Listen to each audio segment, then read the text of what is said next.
আজ সকালে মাননীয় প্রধানমন্ত্রী জনাব তারেক রহমানের সাথে দেখা করতে এখানে এসেছিলেন যুক্তরাষ্ট্রের স্পেশাল এনভয় মিস্টার সার্জিও গোর, এবং ওনার সাথে ছিলেন বাংলাদেশের যুক্তরাষ্ট্রের অ্যাম্বাসেডর এবং মার্কিন দূতাবাসের শীর্ষস্থানীয় কর্মকর্তাবৃন্দ। বাংলাদেশ সরকারের পক্ষ থেকে মাননীয় প্রধানমন্ত্রীর সাথে ছিলেন মাননীয় পররাষ্ট্রমন্ত্রী, পররাষ্ট্র প্রতিমন্ত্রী, পররাষ্ট্র উপদেষ্টা, আইসিটি উপদেষ্টা, আমি নিজে ছিলাম, এবং ছিলেন মার্কিন যুক্তরাষ্ট্রে বাংলাদেশের অ্যাম্বাসেডর।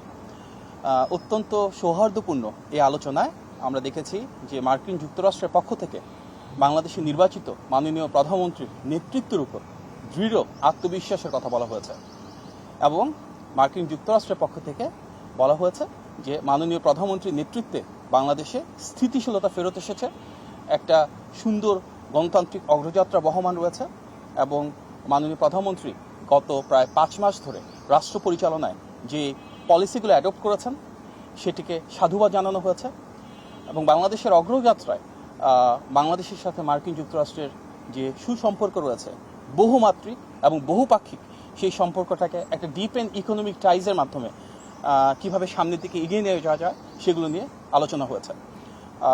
আমাদের লক্ষ্য, মার্কিন যুক্তরাষ্ট্র ইতিমধ্যে বলেছে যে এই পার্টনারশিপের সম্পর্কতে কিভাবে বাংলাদেশে বিনিয়োগ বাড়ানো যায়, বাণিজ্য বাড়ানো যায়, বাংলাদেশে কর্মসংস্থান সৃষ্টিতে মার্কিন কোম্পানিগুলো কীভাবে ভূমিকা রাখে, এবং বাংলাদেশ সরকারের দিক থেকে কীভাবে পলিসি সাপোর্ট প্রোভাইড করা যায়, এগুলো নিয়ে আলোচনা হয়েছে।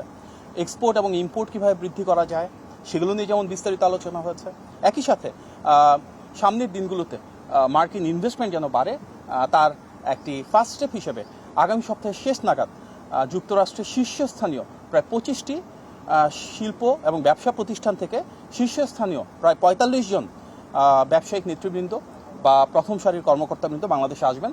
বাংলাদেশের বিভিন্ন মন্ত্রণালয়ে যারা দায়িত্বপ্রাপ্ত রয়েছেন এবং বিভিন্ন দপ্তরে যারা গুরুত্বপূর্ণ অবস্থানে রয়েছেন ওনাদের সাথে তারা ধারাবাহিকভাবে বৈঠক করবেন। মাননীয় প্রধানমন্ত্রীর সাথেও ওনাদের একটি বৈঠক অনুষ্ঠিত হবে। সুতরাং আগামী সপ্তাহের শেষ নাগাদ যুক্তরাষ্ট্রের প্রথম সারির 25টি কোম্পানি থেকে প্রায় 45 জন শীর্ষ কর্মকর্তা আসবেন, এবং মাননীয় প্রধানমন্ত্রীর উপর এবং ওনার নেতৃত্বের উপর যে আস্থা আজকে আমরা সারা বিশ্বব্যাপী দেখছি, তার একটা প্রতিফলন হিসেবে যুক্তরাষ্ট্রের স্টেট ডিপার্টমেন্ট যে ট্রাভেল অ্যাডভাইজারি করে, যেখানে বিভিন্ন দেশে ট্রাভেলিংয়ের ক্ষেত্রে ওনাদের মাঝে লক্ষ্যমাত্রা থাকে সেটা প্রতিফলিত হয়, সেখানে কিন্তু লেভেল 3 থেকে লেভেল 2-তে উন্নীত করা হয়েছে। অর্থাৎ বাংলাদেশের বর্তমান যে অবস্থান রয়েছে সেখানে মার্কিন যুক্তরাষ্ট্রের বিনিয়োগকারী এবং সবার জন্য এটি উন্মুক্ত, এবং সবাই যেন এখানে আসেন এবং এ দেশ গণতান্ত্রিক পথযাত্রায় কীভাবে বিভিন্ন ধরনের ইকোনমিক অপরচুনিটি তৈরি করতে পারছে সবার জন্য সেটি এক্সপ্লোর করে, সেটা আমাদের মূল লক্ষ্য। অত্যন্ত আন্তরিক এবং সৌহার্দ্যপূর্ণ আজকের এই আলোচনায় বাংলাদেশ এবং যুক্তরাষ্ট্রের যে ঐতিহাসিক সম্পর্ক রয়েছে সেটি একটি ভিন্ন মাত্রায় যাবে, এবং তার উপর ভিত্তি করে আমরা আরও বেশি যুক্তরাষ্ট্রের সাথে ট্রেড এবং সে দেশ থেকে ইনভেস্টমেন্ট এখানে অ্যাট্রাক্ট করব। বাংলাদেশে ইনশাল্লাহ আরও বেশি এমপ্লয়মেন্ট জেনারেট হবে, এবং আমাদের যে মাল্টিফ্যাসেটেড অ্যাটাচমেন্ট রয়েছে, যে অপরচুনিটিস রয়েছে, একটা পার্টনারশিপের মাধ্যমে এটাকে ইনশাল্লাহ সামনের দিকে এগিয়ে নিয়ে যাব। এখান থেকে মিটিংয়ের পর যুক্তরাষ্ট্রের স্পেশাল এনভয় মিস্টার গোর উনিও প্রেস ব্রিফ করেছেন, এবং এই কথাগুলো সামনে এসছে, এবং আমরা বিশ্বাস করি গণতান্ত্রিক এই পথযাত্রায় যুক্তরাষ্ট্র একটি বন্ধুপ্রতিম রাষ্ট্র হিসেবে দীর্ঘদিন ধরে যে হয়েছিল বাংলাদেশের সাথে থাকবে, পাশে থাকবে, এবং মাননীয় প্রধানমন্ত্রীর নেতৃত্বের প্রতি যে আস্থা ওনারা প্রদর্শন করেছেন, যে আত্মবিশ্বাস দেখিয়েছেন, সেটির জন্য আমরা সাধুবাদ জানাই। আজকে মাননীয় প্রধানমন্ত্রীর সাথে এখান বাংলাদেশের স্থানীয় বিজনেস কমিউনিটির একটা মিটিং হয়েছে। আপনারা হয়তো অবগত রয়েছেন যে দেশের প্রথম সারির বেশ কয়েকটি শিল্প প্রতিষ্ঠানের যারা কর্ণধার রয়েছেন ওনাদের একাংশ আজকে মাননীয় প্রধানমন্ত্রীর সাথে বৈঠকে বসেছিলেন, এবং সেখানে স্থানীয় অন্যান্য বেশ কিছু মন্ত্রণালয় এবং সরকারি দপ্তরের যারা দায়িত্বপ্রাপ্ত ব্যক্তিবর্গ ছিলেন ওনারাও ছিলেন। সেখানে মাননীয় প্রধানমন্ত্রী প্রাইভেট সেক্টরের বিভিন্ন বিষয়ে ওনাদের অবস্থানগুলো জানতে চেয়েছেন। আমাদের দীর্ঘ ফ্যাসিবাদের কারণে রাষ্ট্র ব্যবস্থায় অনেক ধরনের সমস্যা রয়েছে, আমাদের ট্রেড, ইন্ডাস্ট্রি এবং ইনভেস্টমেন্টের ক্ষেত্রেও কিছু জটিলতা রয়েছে। গত 5 মাস ধরে আমাদের নির্বাচনী ইশতেহারের আলোকে নির্বাচিত বিএনপি সরকার সেগুলো অনেকটাই কাটিয়ে ওঠার চেষ্টা করছে, যার কারণে প্রাইভেট সেক্টর থেকে মাননীয় প্রধানমন্ত্রীকে ধন্যবাদ জানানো হয়েছে, এবং ওনাদের যে সমস্যাগুলো রয়েছে সেগুলো তিনি ডিটেলসে শুনেছেন, উপলব্ধি করেছেন, এবং সামনের দিনগুলোতে কীভাবে সমাধান করা যাবে সেগুলো নিয়ে আলোচনা হয়েছে।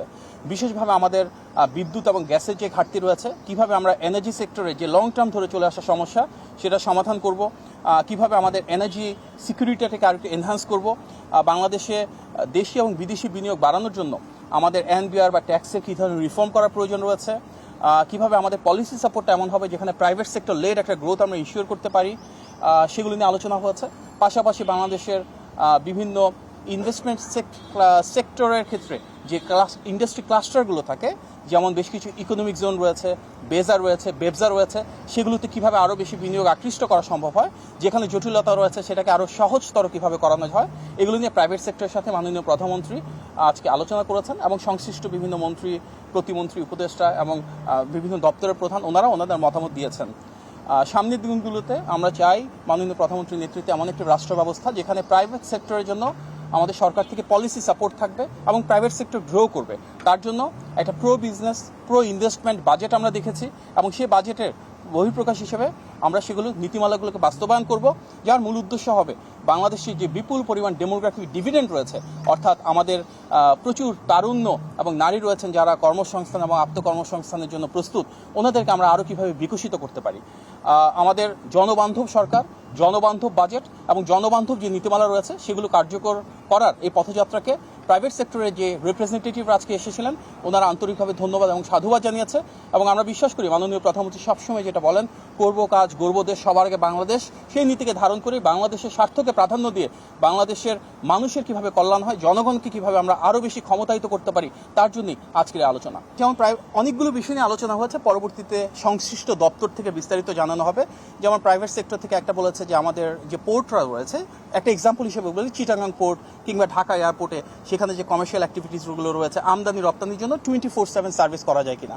মাননীয় প্রধানমন্ত্রী তাৎক্ষণিকভাবে নির্দেশনা দিয়েছেন এবং সরকারের সকল দপ্তর মিলে নিশ্চিত করবে সামনের দিনগুলোতে যে বাংলাদেশের প্রতিটি পোর্ট যেন 24 ঘন্টা সার্ভিস প্রোভাইড করতে পারে, ইম্পোর্ট এক্সপোর্টকে আরও কীভাবে ফাস্টেনার করা যায়, আরও কীভাবে এক্সপেডিয়েট করা যায়।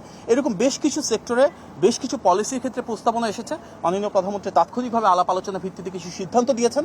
মূল উদ্দেশ্য ব্যবসাকে আরও সহযোগীকরণ করা, বিনিয়োগকে আরও প্রবৃদ্ধির মাধ্যমে বাড়ানো এবং বাংলাদেশের জন্য বিপুল পরিমাণ কর্মসংস্থান সৃষ্টি করা। আপনাদের সবাইকে ধন্যবাদ।